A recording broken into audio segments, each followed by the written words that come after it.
Bienvenue à toutes et à tous. Je suis Marius, j'espère que vous allez bien.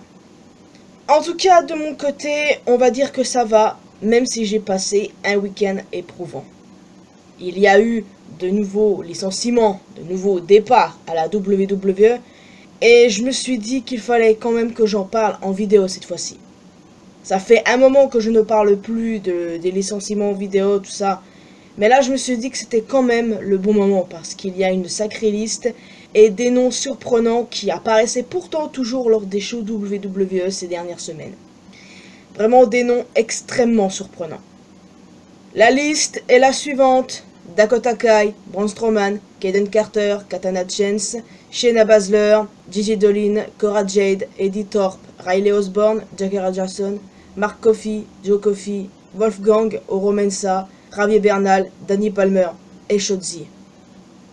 Du coup, ils quittent tous la WWE et apparemment certains d'entre eux ne sont pas vraiment licenciés, leur contrat ne sera tout simplement pas renouvelé. C'est déjà le cas pour Shotzi et je pense que c'est aussi le cas pour Katana et Kayden, mais bon, à confirmer. Quand j'ai vu les noms Dakota Kai, Braun Strowman sortir, j'étais pas bien parce que je me suis dit, mais à quel moment tu les licencies, je veux dire. Elle est où la logique? Genre, pareil, pour Cora Jade, moi, je comptais la voir au main roster très vite. Alors oui, il y a certains noms qui me surprennent pas vraiment. Par exemple, Jakara, je vais être honnête avec vous, je m'y attendais. Le segment avec tout métaphore réunis qui se séparent, je m'y attendais. Ce segment, quand je l'ai revu, j'ai vu à l'expression de Jakara qu'elle savait ce qui allait se passer en fait. Elle savait. J'ai tendance à croire que ça fait un moment qu'elle le savait. Et que du coup, Shawn Michaels leur a offert ce dernier moment ensemble. Pour une raison. Je me suis dit que c'était bizarre à ce moment-là. Alors, voilà pourquoi. Ouais. Eddie Thorpe, ça m'a surpris aussi parce que il est pourtant dans la Battle Royale de cette semaine à NXT. 25 hommes. L'un d'entre eux aura une opportunité contre Oba. Et du coup, j'ai été surprise de le voir faire partie de la liste. Ma question est, est-ce que c'est un licenciement? Est-ce que c'est un contrat non renouvelé? C'est complètement con d'avoir fait ça. Genre, les supérieurs, ils font même pas attention de ce qui se passe au storyline. Non mais sérieusement, je comprends pas. Gigi, Shotzi, sérieusement, ils ont détruit tout Chemical X. Chemical X était devenu l'un de mes groupes préférés à NXT et puis... Tatum Paxley, la pauvre, elle perd à la fois ses potes et son mari. Oui, Javier Bernal, c'est son mari. Et pour le coup, je m'attendais pas à ça. Et remarquez que la liste est quand même plutôt longue. Il y a 17 noms. 17. Et du coup, si on prend en compte ceux qui ont été licenciés en janvier-février, il y a également du beau monde. Ça fait un total d'à peu près 28, voire plus, je sais pas, qui ont été licenciés cette année déjà. C'est pas ouf, hein. Mais c'est ainsi que fonctionne le business. Alors, évidemment, j'étais frustré quand la majorité de ces noms sont sortis, surtout en sachant que maintenant, la WWE a Evolve quand même, Evolve. Il y avait carrément Gallus dedans, il y avait Riley Osborne, il y avait aussi Oro et Ravier, ainsi que Danny Palmer, je veux dire. Pourquoi les avoir virés alors du moment qu'il y a Evolve? Il y a même la AAA maintenant. Je sais même pas ce qu'ils vont en faire d'ailleurs, mais bref. Voilà, c'est pas comme si ces personnes-là étaient sur le banc. Elles étaient même pas sur le banc. Elles apparaissaient à Evolve. Genre, même Gallus sont apparus au dernier épisode d'Evolve.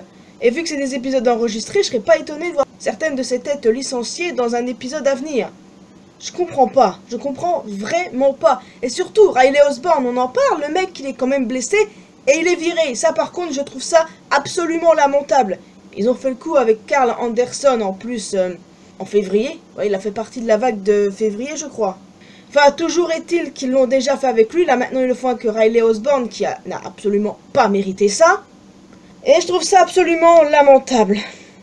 Certains de ces licenciements peuvent être, on va dire, entre guillemets, compréhensibles. Je veux dire, ça s'attendait pour certains, comme Jakara, ou encore Oro, voire Ravier, ou Danny Palmer. Mais voilà, encore une fois, je vous l'ai dit, il y avait Evolve pour faire de quoi avec eux. Je comprends pas. Vraiment pas. Genre, Dakota, ça m'a énormément choqué, je vais pas vous mentir, ça m'a extrêmement choqué. Pareil pour Cora, ainsi que Braun. En fait, je crois que ce sont les 3 noms qui m'ont le plus choqué quand la liste a fuité. Je vous jure, j'ai été vraiment choc-barre. Alors, autant pour Katana et Kaiden, ouais, je m'y attendais, c'est triste, mais c'est vrai, je m'y attendais. Mais les 3 noms là, je les ai pas vus venir. Alors, sur Twitter, l'IWC est très complotiste et comme une débile, j'ai failli rentrer dedans. Parce qu'il se trouve que si on prend en compte les 6 derniers mois, pratiquement tous les talents LGBTQ+, ont été licenciés. Tegan et Indy en novembre dernier, ou encore Duke, Sonia en février, enfin voilà, la plupart des talents LGBT ont été licenciés.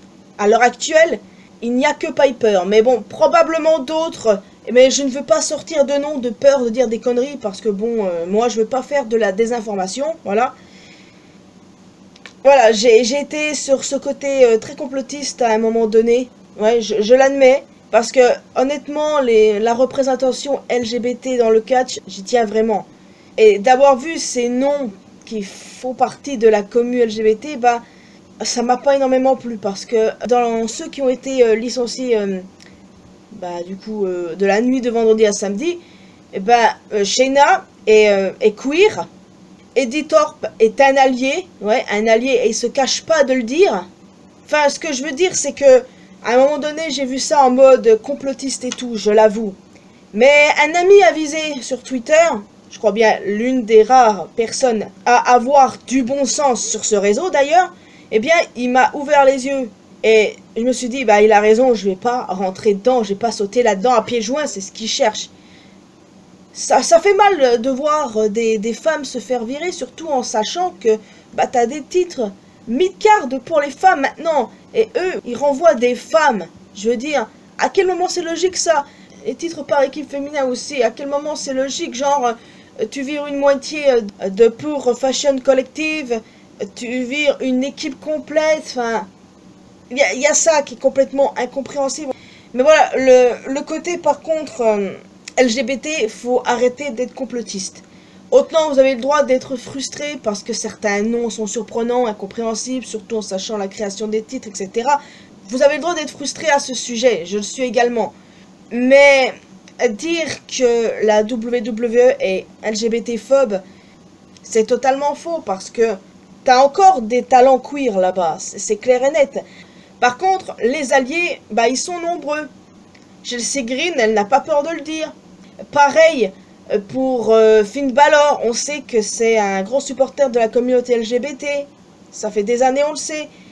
Ou encore Cody et Punk, aussi qui soutiennent les LGBT, les transgenres notamment. Enfin, il y a encore pas mal de personnes qui soutiennent les LGBT. Faut pas aller sur le côté complotiste, les gars. Ne vous laissez pas embrigader par n'importe qui. C'est vrai que vous avez le droit à vous poser des questions, je m'en suis posé aussi, tout ça, mais non, ne vous laissez pas avoir par ce genre de truc, s'il vous plaît. Ne vous laissez pas avoir. Donc, maintenant que ceci est dit, de quoi je comptais parler Ah oui, eh bien, avec cette vague de licenciements, vous pouvez être sûr qu'il y a pas mal de guignols qui disaient que TKO est la pire chose qui est arrivée à la WWE. Alors, autant certaines choses sont discutables par rapport à eux, leur prix exorbitant, etc.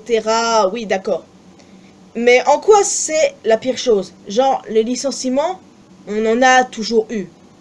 Même sous Vince. Surtout sous Vince. Rappelez-vous, cette espèce d'enculé là, il a viré une trentaine de personnes lors de la pandémie. Certains veulent qu'ils reviennent. On parle du sale type qui a quand même renvoyé Bray Wyatt ou encore Aleister Black alors qu'il avait, une semaine plus tôt, effectué son retour. Je le rappelle. Alors, autant certains noms de la vague de licenciements récente sont surprenants. À part Evolve, où Gallus était en plein dedans, eh bien, aucun n'était vraiment dans une storyline actuellement. Autant il y a des choix que je comprends pas, des choix dégueulasses comme avoir viré Riley Osborne qui est blessé pourtant, enfin, qu'est-ce que je vous dise de plus? Certains de ces talents ont des points communs. Un point commun précisément. Eh bien, certains d'entre eux sont fréquemment sujets aux blessures.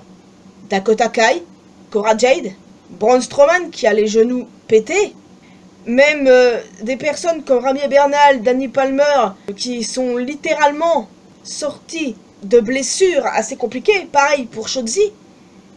Je crois que c'est clairement le facteur en fait. Pas pour tous, hein, évidemment. Mais pour certains, on peut comprendre qu'ils veulent pas vraiment miser sur des personnes qui ont tendance à se blesser fréquemment. Comme Dakota et Cora. Donc c'est triste parce que je voulais voir Cora en main roster, je voulais voir Dakota championne intercontinentale. Mais c'est comme ça.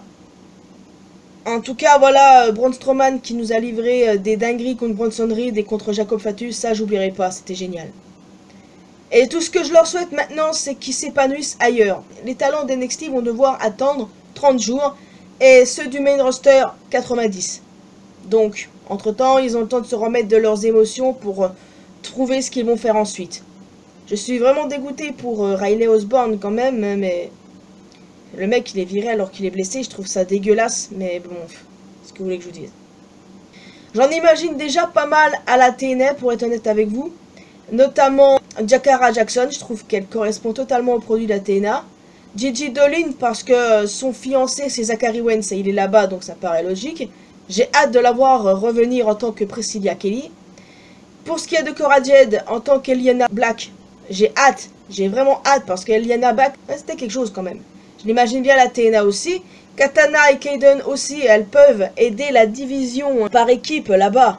La division féminine, qui est quand même pas ouf, donc je pense que ça serait sympa un petit coup de pouce.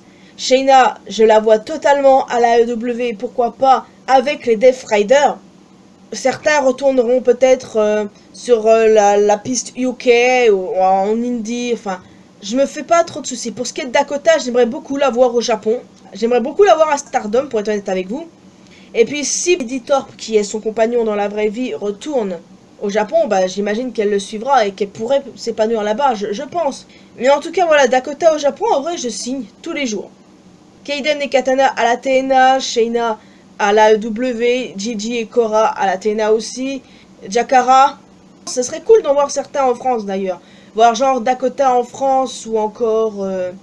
Bah, parmi les noms qui ont été licenciés en février, bah, il y en a pas mal. Ouais, genre Giovanni Vinci, un petit tour en France, dépannant, enfin... En vrai, c'est pour ça que maintenant je ne suis plus autant déprimé, va-t-on dire, concernant le licenciement. C'est parce que bah, il y a des tas d'alternatives. Et je ne regarde plus que la WWE, donc ça aide beaucoup pour être honnête.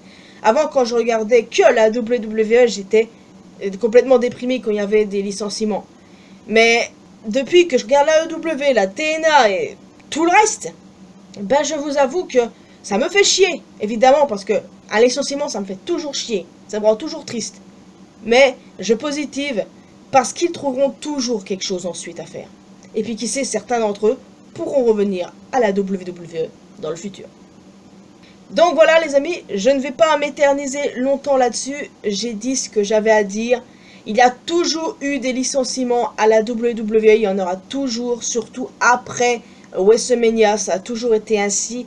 Donc ceux qui réclament le retour de Vince McMahon, quand même ce sale type qui a viré plus d'une trentaine de personnes lors de la pandémie, hein, faut le dire, qui a viré des gens en pleine storyline. Ouais, vous espérez le retour d'un agresseur sexuel. Magnifique. Je voulais aussi mettre au point cette histoire de complot, va-t-on dire, concernant les talents LGBTQ+. J'ai failli rentrer dedans, mais encore une fois, merci à cet ami avisé. Ouais, en vrai, j'ai dit tout ce que j'avais envie de dire par rapport à ça. En tout cas, je souhaite le meilleur pour tous ces talents. Alors oui, je suis extrêmement dégoûté pour tout le monde, en fait, parce que je les aimais tous, pour être honnête avec vous. Mais je positive, parce qu'ils trouveront clairement quelque chose. Ils sont pas perdus.